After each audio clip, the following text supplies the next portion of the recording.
बच्चों, देखिए हम रिलेशंस के बारे में पढ़ चुके हैं। हमने रिलेशन की रिप्रेजेंटेशन के बारे में लास्ट वीडियो में पढ़ा था, सेट बिल्डर फॉर्म और रोस्टर फॉर्म। आज मैं आपको बता रही हूँ इक्विवेलेंस रिलेशन के बारे में। देखिए बेटा, कोई भी रिलेशन इक्विवेलेंस तब कहलाता है जब वो तीन प्रॉपर्टीज़ को कंसिस्ट करता है। तीन प्रॉपर्टीज़ उसमें होती हैं। The first one is reflective, second one is symmetric and third one is transitive. जब वो इन तीनों प्रॉपर्टीज़ को फॉलो करता है, जब ये तीनों प्रॉपर्टीज़ उस रिलेशन में पाई जाती हैं, देन हम कहते हैं कि the relation is equivalence.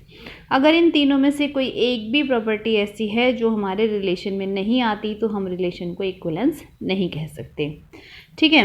Now अब मैं आपको ये बताती हूँ कि हमें कैसे पता चलेगा कि कोई जो रिलेशन है वो रिफ्लेक्टिव है कि नहीं है, सिमेट्रिक है कि नहीं है, ट्रांजिटिव है कि नहीं है। इसके लिए देखिए मैं आपको बताती हूँ, कोई भी रिलेशन रिफ्लेक्टिव कब होता है? If A, B belongs to R। अगर एलिमेंट्स A, B R से बिलोंग करते हैं, किसी रिलेशन को शो करते हैं, then A, must be belongs to R। अगर ये रिलेशन फॉलो कर रहा है हमारा relation, then it is reflective. For example, अगर मैं कहूँ कि A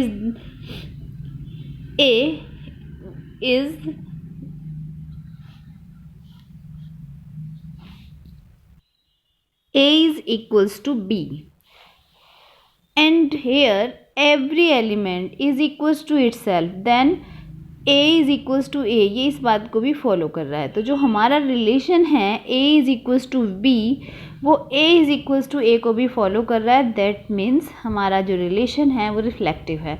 कुछ और मोर एग्जांपल्स लेकर मैं इसको आगे क्लियर कराऊंगी। उससे पहले मैं आपको बता दूं कि सिमेट्रिक और ट्रांजिटिव क्या होते हैं। ठीक है, थोड़ा सा इनके बारे में बता दूं, उसके बाद कुछ एग्जांपल्स के थ्रू मैं आपको ये क्लियर कराऊंगी कि हमें कैसे पता चलता है, और थोड़ा अच्छे से क्लियर हो जाएगा। ठीक है। Now comes to the symmetric. कोई भी रिलेशन सिमेट्रिक कब होगा कि if A, B belongs to R, A, B किसी रिलेशन को फॉलो करते हैं, देन B, A भी उसी रिलेशन से बिलोंग करता है, तो हम कहेंगे कि ये सिमेट्रिक है। ठीक है। फॉर एग्जाम्पल, जैसे भी मैंने लिया कि if A is equals to B, then B is equals to A। तो A, B अगर हमारे रिलेशन को कंटेन कर रहा है, हमारा रिलेशन A, B को कंटेन कर रहा है, तो B, A को भी हमारा रिलेशन कंटेन कर रहा है। तो इसका मतलब हमारा रिलेशन जो है वो क्या है? सिमेट्रिक है। ठीक है। थर्ड हम लेते हैं ट्रांजिटिव। ट्रांजिटिव रिलेशन क्या है कि if A, B belongs to R, हम मान लेते हैं कि एक A, B पेयर है जो हमारे रिलेशन को बिलोंग करता है, एंड अदर B, C एक और पेयर है जो हमारे रिलेशन को बिलोंग करता है। देन इन दोनों का कॉम्बिनेशन करें तो A, C must belongs to R।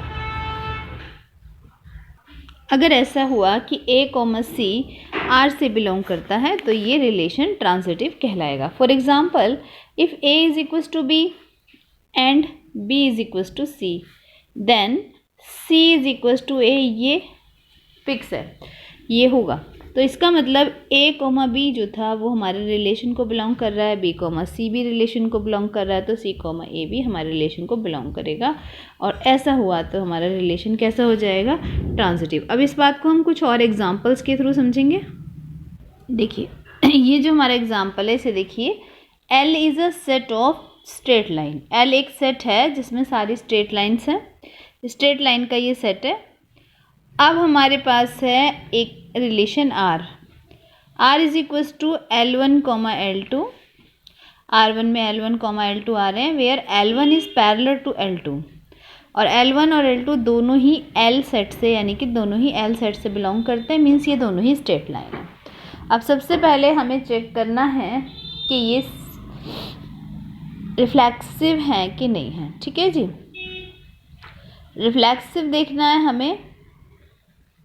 तो देखिए, रिफ्लेक्सिव के लिए हम एक चीज़ देखते हैं कि क्या L1 is parallel to L1। बताइए, क्या कोई लाइन खुद के पैरेलल होती है? Yes, every line is parallel to itself. Then ये हर लाइन खुद से ये रिलेशन फॉलो कर रही है क्योंकि हर लाइन खुद के पैरेलल होती है। देन हम कह सकते हैं कि L1, L1 belongs to R, hence it is reflexive. Okay, it is reflexive क्योंकि यहाँ पर L1 और L2 में जो रिलेशन है वो खुद L1 और L1 में भी बन रहा है। ठीक है, देन आ जाते हैं सिमेट्रिक। सिमेट्रिक में देखें बेटा कि अगर हम कह रहे हैं कि L1 is parallel to L2 तो क्या L2 is parallel to L1 होगा? Yes, L2 is parallel to L1 भी होगा। इट मीन्स कि L1, L2 belongs to R, then L2, L1 also belongs to R, so it is symmetric। ठीक है, आगे चलते हैं। नेक्स्ट में हम देखते हैं ट्रांसिटिव। ट्रांसिटिव में देखिए कि हमने मान लिया कि L1 is parallel to L2, let L1 is parallel to L2 and L2 is parallel to L3। तो what can we say about L1 and L3? क्या ये दोनों एक दूसरे के पैरेलल हैं? यस है। अगर L1 L2 के पैरेलल है और L2 L3 के पैरेलल है देन L1 भी L3 के पैरेलल होगी। जैसे ये L1 है, ये L2 है और ये L3 है। अगर ये दोनों पैरेलल हैं, ये दोनों पैरेलल हैं, तो ये दोनों तो आपस में पैरेलल होंगे ही। तो इसका मतलब L1 is parallel to L3। इसका मतलब क्या हुआ कि L1, L2 belongs to R, L2, L3 belongs to R and L3, L1 also belongs to R, then it is transitive also। okay, देखिए बेटा नेक्स्ट एग्जाम्पल है A, B such that A is wife of B। अब इस relation को check कीजिए, A is wife of B। अगर मैं इसमें रिफ्लेक्सिव चेक करना चाहूँ तो क्या A is wife of A होता है? A is wife of A, क्या ये ट्रू है? नहीं, कोई भी अपनी वाइफ नहीं होता, तो ये फॉल्स है। अगर ये फॉल्स है तो ये रिफ्लेक्सिव भी नहीं है। ठीक है, इसी तरह से सिमेट्रिक चेक कीजिए। सिमेट्रिक में चेक करेंगे A is wife of B, तो क्या हम कह सकते हैं B is wife of A?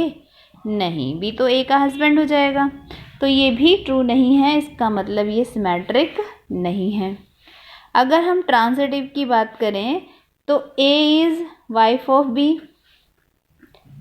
B is wife of C, हालांकि ये भी पॉसिबल नहीं है लेकिन चलो समहाउ मान लेते हैं। Then how can we say that A is wife of C? ऐसा हमें कोई रिलेशन नहीं दिखाई देता कि अगर A B की वाइफ है, B C की वाइफ है तो A C की वाइफ होगी, ये हम नहीं कह सकते, तो ये ट्रांजिटिव भी नहीं है। क्लियर हुआ? तो ये एग्जांपल ना तो रिफ्लेक्सिव है, ना सिमेट्रिक है और ना। नेक्स्ट एग्जांपल ये सेट है हमारे पास जो कि रोस्टर फॉर्म में लिखा हुआ है, R is equals to A, B, B, C, B, B and so on. हमें चेक करना है कि ये रिफ्लेक्सिव है कि नहीं है। देखिए, अगर रिफ्लेक्सिव की बात करूं तो यहाँ A, है, दोनों A खुद से रिलेट कर रहे हैं, B है, और तो हम ये कह सकते हैं कि रिलेशन में A का A से रिलेशन हो रहा है, B का B से रिलेशन हो रहा है, that's why it is a क्या, it is a reflexive relation. ठीक है जी, तो ये रिफ्लेक्सिव है। अब बात करते हैं सिमेट्रिक की। तो सिमेट्रिक में देखिए यहाँ A, B हमें दिख रहा है, तो क्या B, A हमारे पास है? यस, B, A भी है। इसी तरह से हमें B, C दिख रहा है, तो क्या C, B है? हाँ जी, वो भी है। तो B, C है तो C, B भी हमारे पास है। ठीक है, तो इस तरीके से हम कह सकते हैं कि ये सिमेट्रिक भी है। ऐसे ही हम ट्रांसिटिव में देखें बेटा, तो ट्रांसिटिव के लिए देखिए हमारे पास एक रिलेशन है A, B, देन दूसरा रिलेशन है B, C।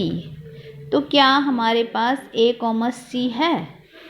अगर हम देखें तो हमारे पास C, A है, इसका मतलब ये हुआ कि A B में और B C में रिलेशन है और C A में भी है, तो इसका मतलब ये जो है ये ट्रांजिटिव भी है। इस तरीके से ये रिफ्लेक्सिव भी है, सिमेट्रिक भी है और ट्रांजिटिव भी है। अगर ये तीनों फॉलो करता है तो ये क्या है, ये इक्विवेलेंस रिलेशन शो करता है। तब ये देखिए बेटा, नेक्स्ट रिलेशन जो हमने लिया है वो है A एक सेट है, सेट A जिसमें एलिमेंट्स हैं 1 3 5 7 एंड अनदर सेट B जिसमें एलिमेंट्स हैं 2 4 6 8 एंड इनमें रिलेशन है A R B, यानी A से रिलेट कर रहा है B किस तरीके से कि A is greater than B। A जो है वो A सेट से लिया जाएगा, B जो है वो B सेट से लिया जाएगा, ठीक है। और इस तरह के रिलेट करने वाले एलिमेंट्स को हम कंसिस्ट करेंगे अपने रिलेशन में। तो इसको हम पहले रोस्टर फॉर्म में लिख लेते हैं कि आखिर ये कौन कौन से एलिमेंट्स हमारे रिलेशन में आएंगे। अगर मैंने A से 1 लिया तो B के किस एलिमेंट के साथ ये वाला रिलेशन शो कर रहा है, A is greater than B, किसी के साथ नहीं, बिकॉज 1 इज़ ग्रेटर देन 2 4 6 8 सब रॉन्ग है, तो ये नहीं ले सकते। A को अगर मैं 3 से A से अगर मैं 3 ले रही हूँ तो B से मुझे क्या लेना पड़ेगा, 3 इज़ ग्रेटर देन 2 ओनली, तो यहाँ पर एक मेरे पास आता है 3, 2। देन मैं 5 लूँ अगर A से, तो 5 किस किस से ग्रेटर है, 5 2 से ग्रेटर है तो 5, 2 बन गया, 5 4 से ग्रेटर है तो 5, 4 बन गया, 5, 6 और 8 गलत हैं क्योंकि A ग्रेटर नहीं है वहाँ B से। अगर मैं 7 को लेती हूँ तो यहाँ पर 7, 2 7, 4 एंड 7, 6 ये मेरे रिलेशन को डिफाइन कर रहा है हमने रोस्टर फॉर्म में। तो ये फाइनली रिलेशन के एलिमेंट्स आ गए हमारे पास 3, 2 5, 2 5, 4 7, 2 7, 4 एंड 7, 6। नाउ हमें चेक करना है कि रिलेशन रिफ्लेक्सिव है कि नहीं। देखिए यहाँ पर कहीं पर भी दोनों एलिमेंट सेम नहीं आ रहे हैं, इसका मतलब ये रिलेशन जो है वो रिफ्लेक्सिव नहीं है। अगर मैं सिमेट्रिक की बात करूँ तो 3, 2 है लेकिन 2, 3 मुझे नहीं दिखाई दे रहा, 5, 2 है लेकिन 2, 5 नहीं मिल रहा। वैसे भी आप कह सकते हैं कि A is greater than B, अगर A ग्रेटर देन B है तो B तो ग्रेटर देन A हो ही नहीं सकता, दैट्स वाई ये सिमेट्रिक हो ही नहीं सकता, ठीक है। अब बात करते हैं हम ट्रांजिटिव की। ट्रांजिटिव में अगर मैं लूँ 3, 2 है, उसके बाद मिल नहीं रहा मुझे कोई भी एलिमेंट जो ट्रांजिटिव हो, इसको देखकर भी हमें पता चल रहा है कि ये ट्रांजिटिव भी नहीं है। क्लियर हो गया बेटा।